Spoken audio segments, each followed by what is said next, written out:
Hey guys, Chris here, and welcome to Darkest Dungeon. So, yeah, I know I've been pretty much uploading pretty infrequently, but that's mainly because my old setup was pretty much not fun to work with.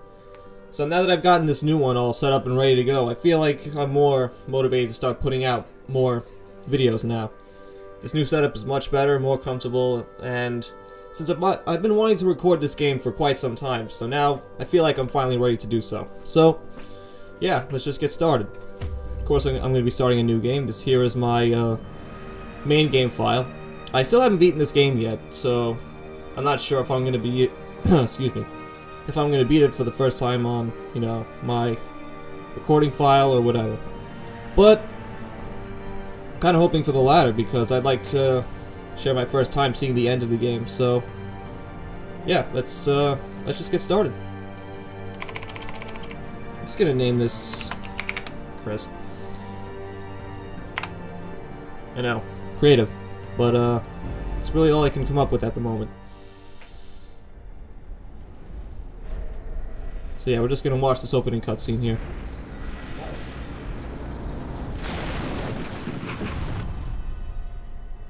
You will arrive along the old road.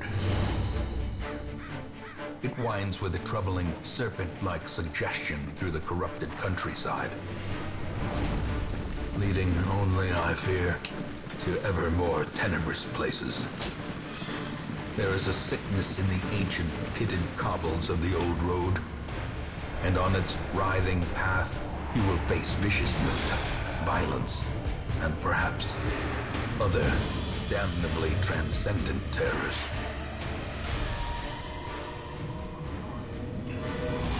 So steel yourself, and remember there can be no bravery without madness. The old road will take you to hell, but in that gaping abyss, we will find our redemption. So yeah, I'm pretty much gonna be trying to not talk whenever the narrator speaks because I just think he sounds so awesome. But also I'm gonna try to explain this game at least a little bit, but not too much because I feel that it's gonna become more clear the more I play it. So right now we're gonna be just going through the basic tutorials, things like that. Start off with these two heroes here. You are currently in a room. To move forth, click on another room on the map display. This will take you to the connecting hallway.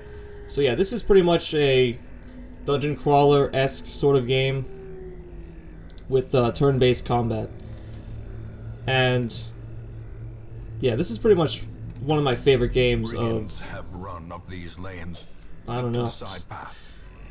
I'd say it's pretty much one of my favorite games. That's really all I can say because it's just one of those games that really captures me, really makes me emotional because of what can happen. So yeah, well, excuse me. While in a hallway, press D to move forward, A to move back. If you prefer the mouse, you can click ahead or behind the party to move them. I tend to use the mouse more. Dispatch this, and here we have our first battle. That all may hear of your arrival. Combat is turn-based. On your hero's turn, click a skill icon and then click on a highlighted target. If you can't select a particular skill, it's because that hero needs to be standing in a different spot or there are no valid targets. Mouse over the skill to see the requirements. So yeah, pretty much you can only use certain attacks if your hero is in a certain position and if their target is in a certain position. Like I said, this is going to be more clear as I play it more. So yeah, right now we're going to use this move here on this enemy. And miss, unfortunately. So we're gonna see what our Crusader can do then. Alright then.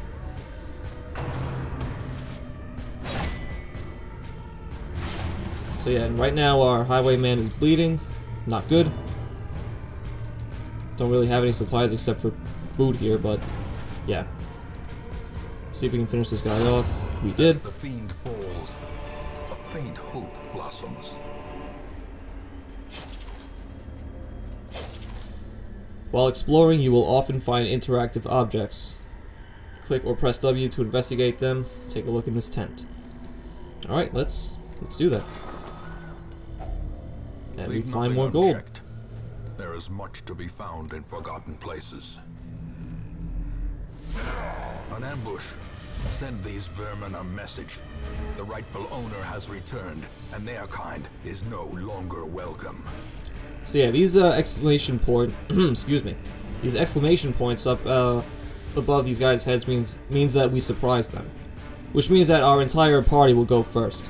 So that's usually, well, not usually, always pretty, you know, beneficial. So yeah, cause bleeding on this guy, which is nice. We're just gonna go for the big guy first.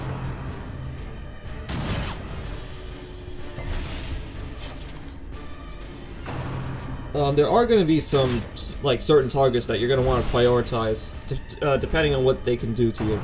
So, like I said, more on that the further we get into the game. So, wow, that was awesome. Does not dissuade the sharpened blade.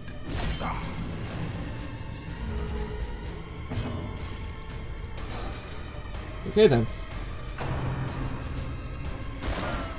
Nice dodge. Finish them off. Nice. I guess we'll just take all these supplies here. Brought low and driven into the mud. Alright, after you've completed the requirements of a quest, you have the option to return to town at any time. Just click the crest. You don't need to return to the starting room of the dungeon to exit. That's quite nice. So yeah, right, we could just return to town, but I'm just gonna demonstrate a little something here. So here, you'll often find chests like these. Now some chests contain, you know, valuables and such, but some of them are also trapped. So it's really a gamble if you want to check something out. So we'll see what happens here. Yep. So yeah, that'll sometimes happen, but it's pretty much rigged to do that, just to, you know, show you that it's not always a good idea to check treasure chests, unless you have certain items. So yeah, let's just complete the quest. And see what's back at our town. Okay, so here we gain quirks. So these quirks have a chance to be to be positive or negative depending on the outcome of the quest, basically. So let's see what we got for our Crusader here. Okay, so we got both positive and negative. Paranormania, obsessed with the paranormal. And thick-blooded, 10% blight resist, which is quite nice. And for a highwayman, just a negative, lazy eye, -5 accuracy range skills. That's actually quite bad for someone like him, especially since he specializes in ranged attacks and such. So yeah, we're gonna want to do something about that. Welcome home, such as it is. This squalid hamlet, these corrupted lands, they are yours now. And you are bound to them. Okay, so this right here is our town. We don't need to read this. This is our stagecoach, which is pretty important. I'm gonna click on each of these, and they'll pretty much tell you what they're all about. So, women and men, soldiers and outlaws, fools and corpses, all will find their way to us now that the road is clear. okay, so you'll need to recruit these 2 heroes to fill out a party of 4. Drag and drop them into your roster. While you're here, spend some of your starting resources on upgrading the stagecoach network. This will increase the number of heroes available here in the future. To upgrade, click the plus symbol on the left, then click the upgrade. So yeah, you pretty much can't go on a quest unless you have a party of 4, so... Here we have a Plague Doctor and a Vestal, so let's recruit these 2. What better laboratory than the blood-soaked battlefield? And now we're gonna use our heirlooms down here to upgrade the stagecoach. So right here, increase the number of available heroes to 3. As you can see, we had two before. So if we upgrade this, then pretty much the next time we come back after another quest, there's gonna be 3 heroes available, which is, you know, quite useful. Great heroes can be found even here, in the mud and rain. And here increases the size of the roster to 12. Right now we can only carry 9. So if we upgrade the stagecoach this way, we'll be able to carry 12 heroes.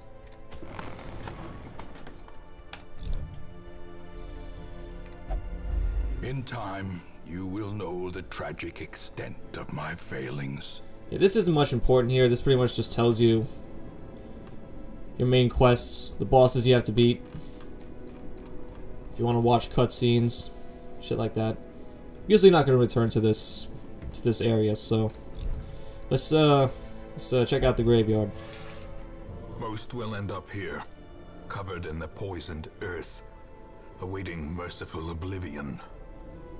So yeah, clearly the excuse me, clearly the graveyard is empty right now, but trust me, that's gonna change, because terrible things will happen. Mark my words. Okay, so here we only have one quest we can do. This is pretty much a warm-up a warm-up quest. And this is pretty much just to demonstrate what a certain kind of quest will be like. Jesus Christ. This is a scout mission, as you can see. So scout missions, pretty much you have to explore 90% of rooms, which isn't, you know. I'm not sure where I'm going with that statement, but yeah, we're just gonna put our party together and pretty much just The cost of preparedness, go on with it. measured now in gold, later in blood. You want to take different supplies depending on what region you are going to, how long the quest is, and your own preferences. But always bring some food and torches. For your first short quest, try bringing at least 8 food and 4 torches. So yeah, food and torches are pretty much the most important when buying supplies for quests. I'm just gonna bring 8 food for now because this is a short quest and we're not gonna need a lot of food. So I'm gonna bring 8 food and we're gonna bring like about 6 torches. And I guess I'll buy one of each of these. The ones I don't have already anyway. A couple shovels too. Shovels are for clearing obstacles and such. Again, I think I'm just gonna explain more as the game progresses. I don't want to spend too much time on a single screen, so yeah. Let's get on with our first quest. Right-click on a hero. Excuse me. Right-click on a hero's image or portrait at any time to bring up a detailed panel showing all the hero's quirks, skills, and resistances. So yeah, this pretty much shows quirks, their attacks, their camping skills, what resistances they have here, their stats, excuse me, what trinkets they are currently equipped with, which right now we have none, and their weapon and armor. So yeah, pretty much just gonna be showing these off briefly, but gonna go more in depth as I go along. Once I really start playing the game and stop focusing on the tutorial just to explain to those who are unfamiliar with this game. Like I said, this will be easy enough to understand soon. I just don't want to spend too much time talking through the game like this. Waiting to be spent. I mean, there are plenty of basic guidelines to this game.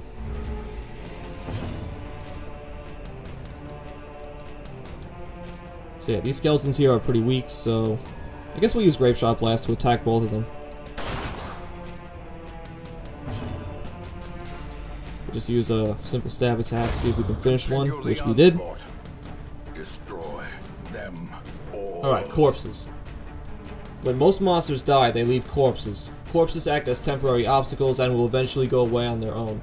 You can attack corpses to destroy them faster, but often a better approach is to use ranged skills, push-pull skills, and even corpse-clearing special skills that some heroes possess. Monsters killed with bleed, blight, or crits leave no corpses at all.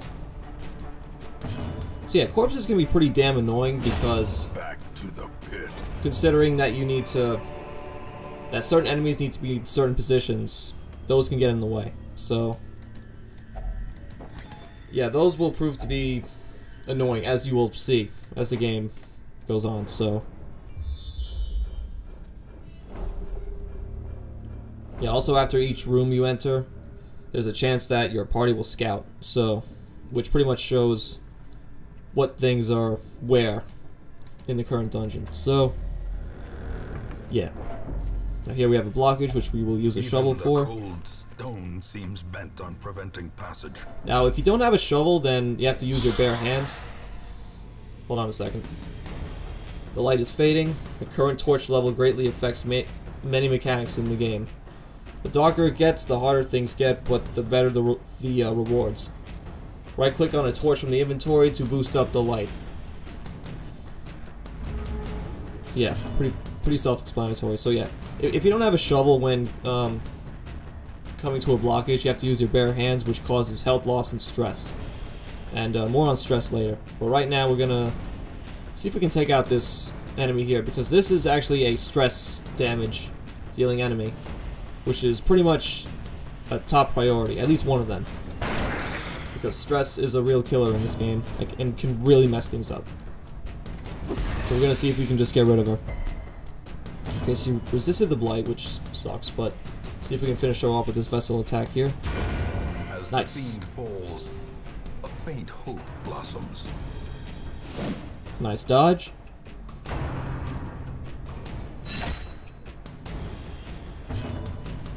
Okay. Just doing damage on both of them. See if we can finish them off faster. Confidence Nice. surges as the enemy crumbles.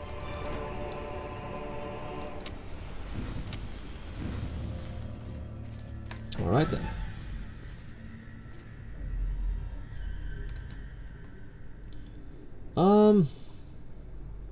I guess we'll go to the treasure room. Treasure rooms have a greater chance of giving you treasures and gold. Gold is very important, as you can imagine. Okay, this is not good. Okay. If only treasure could staunch the flow of otherworldly corruption. Yeah, usually with certain objects, depending on what quirks their heroes have, sometimes they'll interact with them automatically, and sometimes that's not what you want to happen.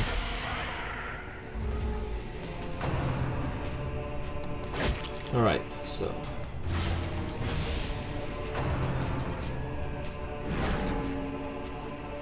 Okay, good, he resisted the move attack, so... Alright, bandaging. Your hero is bleeding. If you wish, you can use a bandage from the inventory to stop the flow. Right-click on the bandage while it's the injured hero's turn. So yeah, that was that. So we're gonna see if we can kill the stress-dealing enemy again.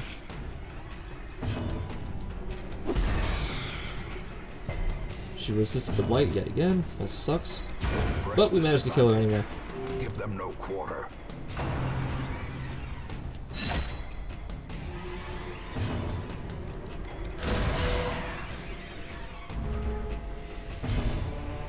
Use another grape shot blast, see if we can finish off at least one of them. Nope.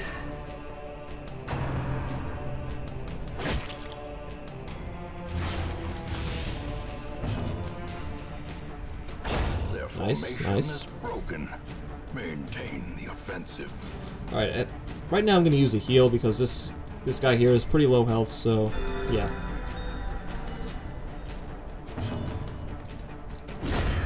And that'll be that.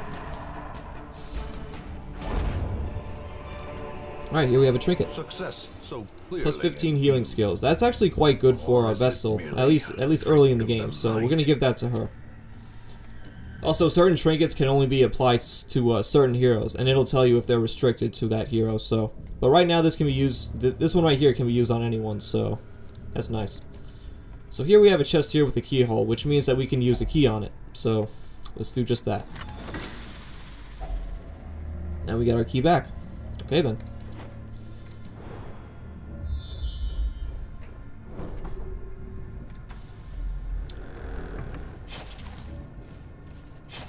Okay, so right here on the floor is a trap, and usually when you approach it, these symbols will show up. If you hover over them, it'll tell you how good the hero is at disarming traps.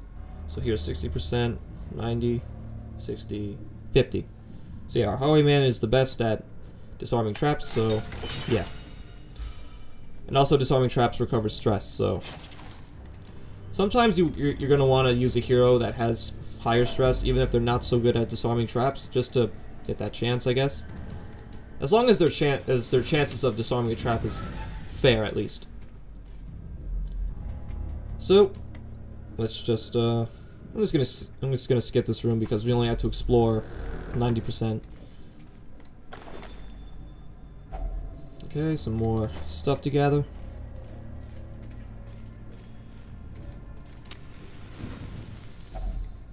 So right now our party's hungry, so luckily we have enough food, so let's just have them eat.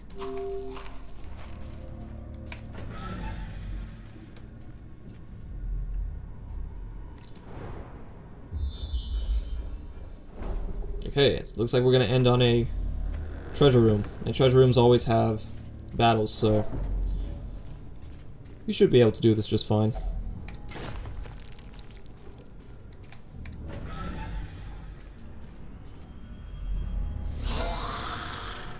Okay, right here is another stress-dealing enemy.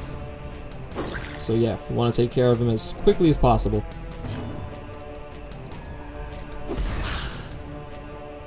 Okay, nice, we blighted them both. That hurts. Nice! Nice, nice, nice. Yeah, also dealing critical damage or critical heals also recovers stress, so it's quite nice.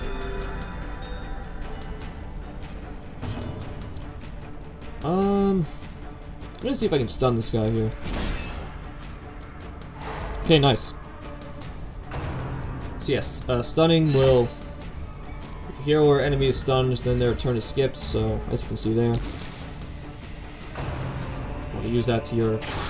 Oh, man. So yeah, if an enemy deals crit damage to your hero, then that causes stress among your party, so... That's never fun to deal with.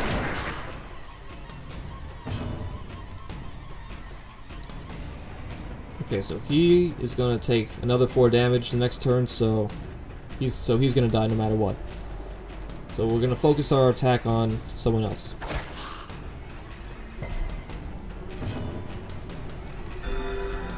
Yeah, she really needed that heal. Okay, nice. Resisted both the stun and the move. Oh man, he's at death's door already?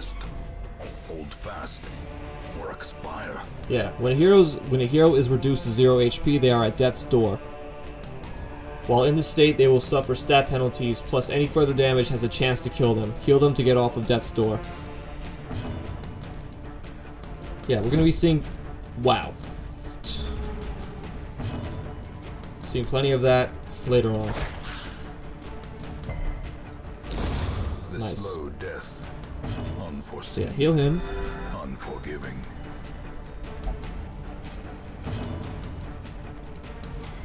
I'm just gonna finish this guy off. Nice, nice, nice.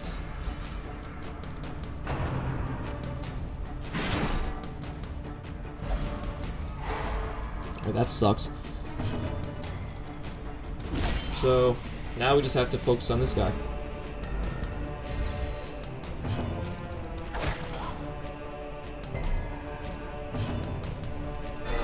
Nice, nice crit heal. And nice crit again. Okay, so the quest is done, but I'm just gonna open this chest real quick. Glittering gold, trinkets and baubles, paid for in blood. So yeah, we've explored 90% of the room, so the quest is over. So let's go back to town. Yeah, things are gonna be pretty easy early on in the game, but once you get to the harder dungeons, that's when shit gets, you know, really like hectic. So that's gonna be a lot more fun to watch. Trust me. Because you get to see me scream and curse and cry. So I've done plenty of that while playing this game. So okay, so we got some level ups for our guys. That's nice. And our Crusader here gained another quirk, so let's see what it is. Alright, Wield Tactician. 15% damage in the weld, or wield, however you say it. But yeah, that's quite nice. I remember days when the sun shone and laughter could be heard from the tavern. Alright, severe negative quirks. Over time, some negative quirks will lock in place and become severe. Severe negative quirks cost much more to remove in the sanitarium.